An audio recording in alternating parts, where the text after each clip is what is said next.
she pleaded with the human. Just feed my child, I'll do anything. The sun was already sinking low across the Terran sky, bleeding amber light over the scorched farmland of Ryland Drex. He had just finished realigning the irrigation drones for the northeast quarter, sweat crusting beneath his collar, when he spotted the silhouette stumbling across the far hill. At first, he thought it was a prairie scavenger, the kind that collapsed from heat stroke in the dry season. But as the figure drew closer, dragging her legs, one arm limp, the other clawed into the dirt, he realized it was no animal. She collapsed just past his outer fence, barely within the boundary beacon shimmer. Her skin was dusk blue, flaking, scaled in a pattern that looked burned and half-healed. She was thin, dangerously so, her cloak in tatters and her hair clumped with soil and old blood. What made Ryland freeze, though, was the look in her eyes, not fear, not even shame, but the rawest kind of desperation he'd seen since the famine wars. She tried to speak but coughed instead, blood or something like it,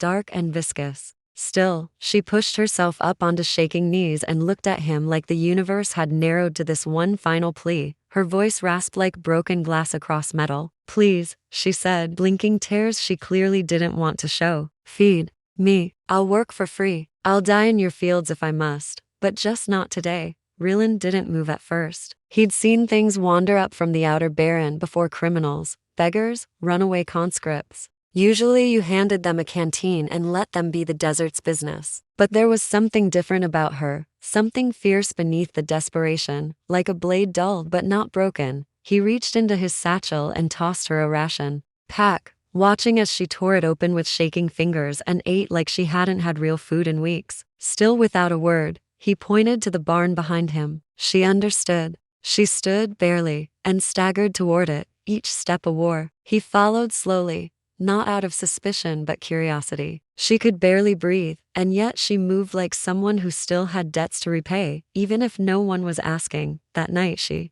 didn't speak again. She curled up on a haystack beside the old milk tanks, using a pile of shredded netting for a blanket. Ryland brought her water, left it nearby, and said nothing. There was a quiet to her sleep, not peaceful, but watchful, like she never really stopped listening for danger. He didn't ask for her name, but as he closed the barn door he whispered under his breath, "Who the hell are you?" And he meant it in a way that frightened even him. By morning she was already moving. The sun hadn't broken the horizon yet, but the wind had picked up, scattering dust across the compound like old ghosts returning. Ryland stepped out of the main cabin with coffee in hand and stopped mid-sip when he saw her crouched beside the western trench, elbows deep in the cracked soil, reinforcing the roots of his bean pods with a method he didn't recognize. She was singing under her breath, low, ancient, and rhythmic, like the land itself remembered the song. Then, as the light caught her figure, he saw something he'd missed the day before. She had 4 arms, one of them wrapped in gauze, fused at the shoulder with scar tissue that must have come from a plasma burn, the other 3 moving with speed and precision that would shame most tan farm bots. Her fingers didn't tremble anymore, and she was barefoot, dust coating her legs as if she'd always belonged to this ground. Ryland approached, but quietly, as if speaking too loudly would break whatever pact she had with the earth. She didn't look up, just kept working, measuring soil acidity with the tip of her tongue, rewiring a sprinkler node, then hammering a loose plate back into its socket with the blunt end of a broken plow. After a few minutes he crouched beside her. "You know what you're doing?" he said. "Yes," she replied simply. "You ever farmed before?" "No," she said again without pausing. "But I've survived worse." Ryland studied her face now, sunlight framing the rough edges of her features. Her eyes were the color of bruised flame, and her jaw clenched with every motion as though pain were just another ingredient in survival. "What's your name?" She hesitated. "Sarah." He nodded. "I'm Ryland."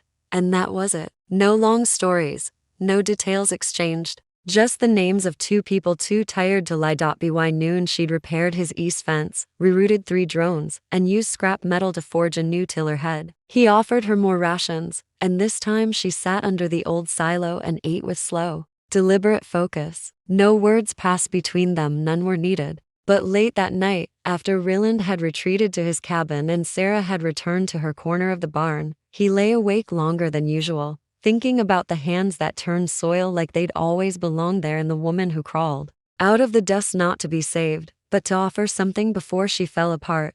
The days that followed fell into a rhythm neither of them planned but both obeyed. Sarah rose before the sun each morning, slipping from the barn barefoot, moving through the dirt with a grace Ryland still couldn't get used to. She tended the irrigation cycles with eerie precision, calibrated the solar panels so efficiently. They fed surplus energy back into the grid and sang softly to the soil as she worked. Her songs were older than any language. Ryland knew melodies that made the wind stop moving and the birds go silent, as if the land itself paused to remember. Ryland worked beside her when he could, fixing the broken loader, trimming the outer ridge hedges, keeping the storage inventory balanced. But no matter how many years he'd farmed these fields, she always seemed one step ahead. She didn't ask for instructions, she didn't hesitate, and yet she never acted like she was owed anything. Once, Ryland tried to offer her credits. Sarah looked at the chip like it was a rusted nail and said, "That currency won't grow anything in me." She had no use for it.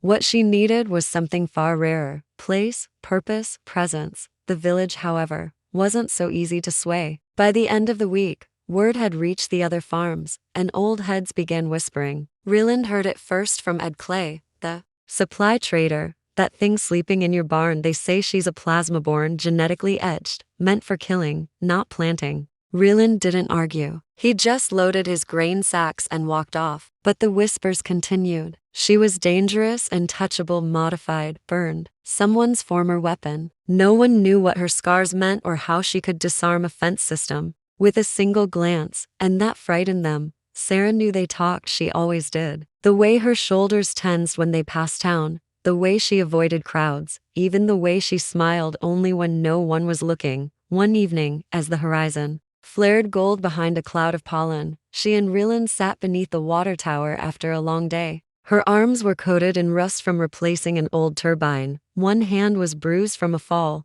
the skin along her knuckles darker than usual. "You ever think about leaving?" Ryland asked. She didn't answer immediately. "Every day."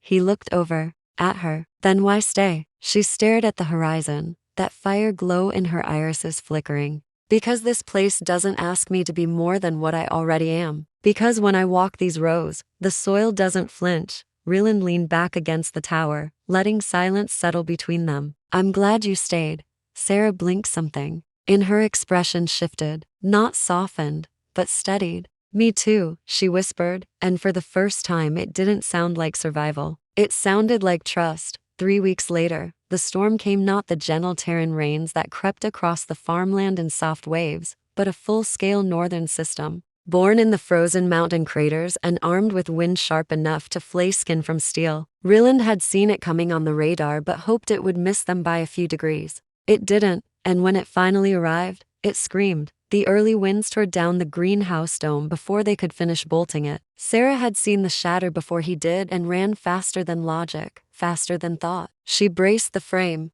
with her body shouting for Ryland to reroute the stabilizers. He did, skidding through the mud, cursing as wires sparked and panels groaned. The lightning began, then blue and hot, alien in its pattern. Ryland recognized the charge frequency instantly. "This isn't natural," he shouted. "It's traced. Someone's guiding it." Sarah's eyes narrowed, her senses flaring. "An orbital pulse storm, manufactured. Syndicate tech," she whispered. "They found me." Ryland's heart dropped. He moved to her side, gripping her arm. "Who did?" Sarah didn't answer. She shoved him back and raised her hand to the sky. The tattoos on her arms, marks Ryland had thought were ornamental, lit up in sharp arcs of green-white light. She channeled something through her bones, screamed something in her old tongue, and the storm's lightning paused in midair as if unsure what god it had just met. Then it struck the field beside them, not her, not him, and the dirt exploded upward in a cone of smoke and fire. They hit the ground together. After a moment of breathless silence,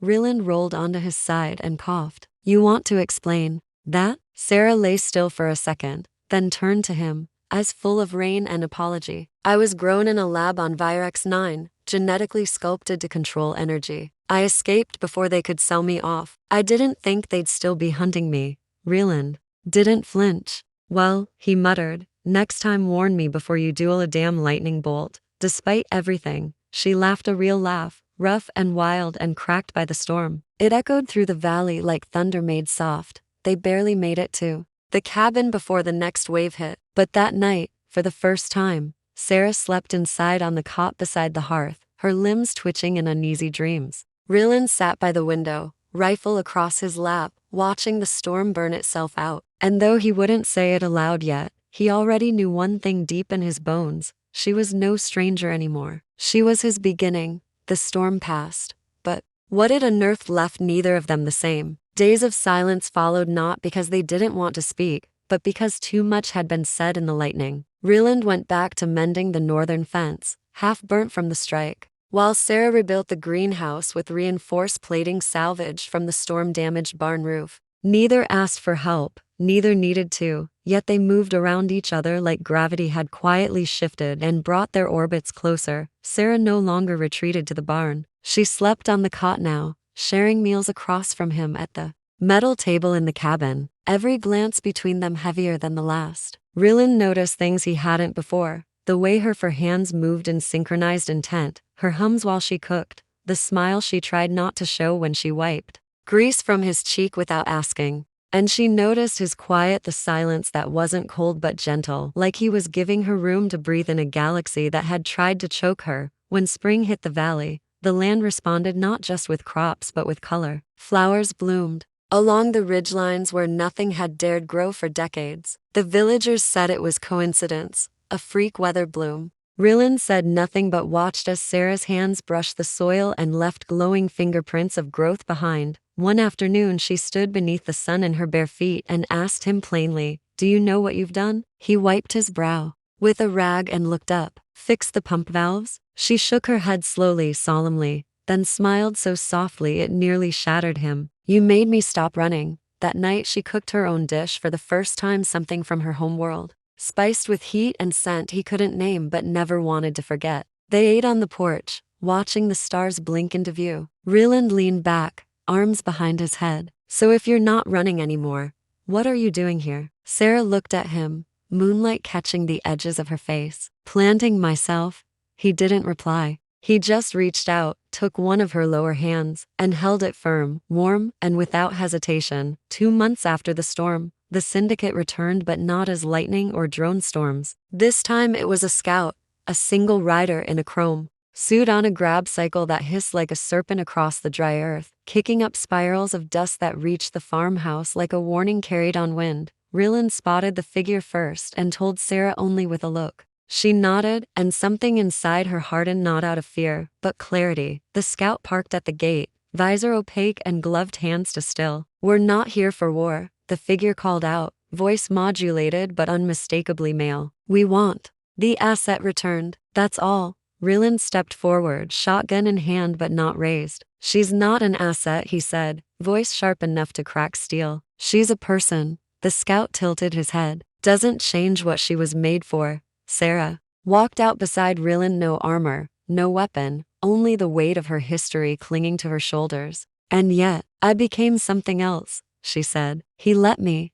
The scout hesitated. "You'll be hunted again. The bounty stands. Let them come," she answered. "But understand this, I am no longer alone." The figure watched her for a moment longer, then revved the cycle and disappeared back into the horizon. They stood there in silence after the dust settled. "You know more will come," Ryland said. "I know," she replied. "And you're not running?" "Not from this," she said, then reached out and brushed a hand across his jaw, her thumb resting just beneath his cheekbone. "Not from you." That evening they began reinforcing the farmhouse, not because they expected a war, but because they were building something worth protecting. She designed the shield arrays. He installed the first solar artillery plate. And in the still of night, as stars blinked down over the quiet field, she turned in bed and asked without shame, "Would you still have helped me that day if I couldn't have worked for you?" He looked at her, jaw tightening with emotion he rarely let show. "I would have fed you," he said, "because no one deserves to be hungry." She closed her eyes, smiled softly, and whispered, "Then I would have stayed anyway." And beside her, he knew without saying it aloud that a life he never thought he wanted was already growing, rooted not in soil, but in love. The days stretched longer now, not because of labor, but because of something unspoken blooming between them. Ryland noticed it in the smallest ways, how Sarah lingered a second longer when handing him tools, how her voice softened when she corrected his wiring errors, how she no longer flinched at thunder. And Sarah, though made for war and precision, began doing things that had nothing to do with survival. She braided cords into wind chimes that caught the dry breeze and hummed melodies only she understood. She planted flowers beside the barn that served no function but beauty. She laughed fully, audibly when Ryland tripped over a bag of compost and cursed in 3 languages at once, but beneath all of it, there was a knowing, a silence curled under the floorboards and behind the sun-warmed windows. The syndicate wasn't done. Ryland had seen the look in that scout's visor, how it hadn't been a warning but a delay. He began sleeping with a pulse rifle tucked beneath the bed. Sarah didn't question it. She reinforced the security field with tech she didn't explain and installed cloaking runes carved into scavenged alloy. One night Ryland sat by the firelight and asked her, "What will they do if they catch you?" Sarah stared at the flames, voice low and slow. "Dissect my spine, replicate my cortex, erase the parts of me that aren't profitable." He didn't move, didn't blink. He only said, "Then they'll have to kill me first." She looked at him like no one ever had before, and in that gaze something broke, something ancient, something she didn't know still ached. She leaned toward him, brushing her upper hand over his cheek, then the lower across his chest, steady as the rise and fall of breath. "You are the first thing in my life no one has tried to program," she whispered. "The first place I felt chosen. Outside." The wind stirred. The wind always did when her heart opened. Later that night, when lightning flickered far across the horizon, they didn't reach for weapons. They reached for each other. It was nearly harvest when they came again, not as scouts, not as raiders, but as an entire syndicate retrieval unit cloaked in silver dust and bureaucracy. They arrived in a diplomatic cruiser that blocked out half the sun, descending not with force but entitlement. A voice crackled over the outer speaker poles, carefully modulated, almost polite. "Sarah of designations E12, your time is up. We offer no violence, only retrieval." Ryland was already outside by the time Sarah stepped into the field, boots half sunken till earth. He handed her the pulse rifle he'd calibrated that morning, but she shook her head. "I won't fight here," she said. "Not where we planted our names." He nodded once, then stood beside her, arms crossed, stance unshakable. The syndicate emissary was tall and elegant, covered in nano-armor that shimmered with imperial filigree. "You are government property," he said calmly. "We've come to correct a clerical mistake." Ryland stepped forward, his voice louder than any weapon. "She's no one's property. Not anymore." Sarah's eyes never left the emissary's face. "You didn't come to correct anything," she said. "You came because I embarrassed you by choosing to grow instead of kill, because I became something you didn't authorize." He glanced around at the fields, the barn, the fencing, all of it ordinary on the surface and yet undeniably thriving with a strange kind of strength. "We can still recondition you." Ryland took a step closer. "You can try."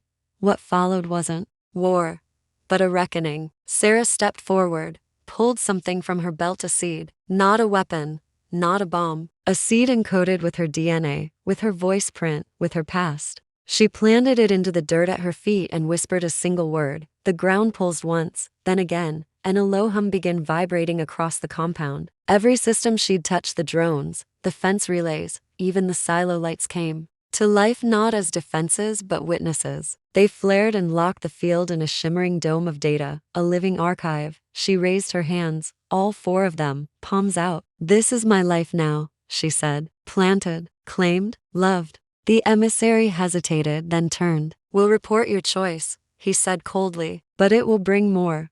"Let them come," Sarah replied. "I won't leave him, and I won't leave this ground." As the ship lifted and vanished into the sky, Sarah turned to Ryland, chest rising with a weight she had carried too long. He didn't say anything. He just opened his arms, and for the first time she stepped into them completely, not as a weapon, not as a fugitive, but as the woman who had finally named the place she belonged. The weeks after the syndicate's departure were quieter than expected, almost unnaturally so. The sky held no ships, the dust carried no signatures, but Ryland and Sarah lived every hour as if a second pulse might arrive in the next breath. Not out of fear, but from the shared knowledge that freedom never came without echoes, just silence loud enough to make you hold your breath. Still, the world didn't stop turning. The crops ripened in waves of golden orange and deep crimson streaked with blue stalks that Sarah had cultivated from alien rootstock, now fully blended with Terran soil. The villagers, once wary, came to barter in hesitant awe. They marveled at the yield, asked quiet questions, and just sometimes called Sarah by her name rather than the plasma woman.